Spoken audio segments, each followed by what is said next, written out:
எதா இருந்தாலும் பிளான் பண்ணி பண்ணணும் அப்படின்னு சொல்கிற மாதிரி இந்த டைம் தான் எங்கள் ஃபேமிலி கூட வேளாங்கண்ணி போகணும் அப்படின்னு பிளான் பண்ணி பண்ணியிருக்கோம். ஏன்னா எப்போவுமே நாங்கள் பிளான் பண்ணது மாதிரி நடக்கவே நடக்காது. செம்ம ஜாலியாக இருந்தது, பாட்டு பாடிட்டு கதை சொல்லிக்கிட்டு அப்படின்னு. என்ன செம்ம டயர்டாயிருச்சு, ஏன்னா யாருமே தூங்கவே இல்லை, பேசிட்டு பாடிட்டே தான் வந்தோம். போகும்போதே டிரைவர் சார் டயர்டாயிருவார்ல அப்படின்னு சொல்லிட்டு ஒவ்வொரு கடையாக நிப்பாட்டி டீலாம் குடிச்சிட்டு தான் வந்தாங்க. உண்மையாகவே செம்ம ஹாப்பியாக இருந்தது.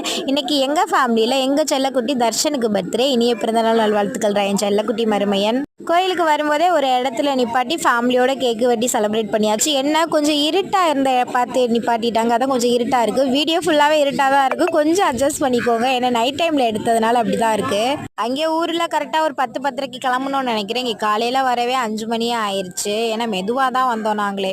போன மாதம் அம்மா கூட வேளாங்கண்ணி வரும்போது இந்த தோப்புக்கு தான் வந்திருந்தோம். இப்போ போன டைமோட இந்த டைம் வாடகை அதிகமாகவே கேட்டிருந்தாங்க. ஏன்னா இது திருவிழா டைம்னால, அதனால் ஓகே பரவாயில்ல அப்படின்னு சொல்லிட்டு அங்கேயே வந்துட்டோம். நம்மளே ஃப்ரெஷ் ஆகிட்டு இன்னைக்கு கோயிலுக்கு கிளம்ப வேண்டியது தான். பாய்.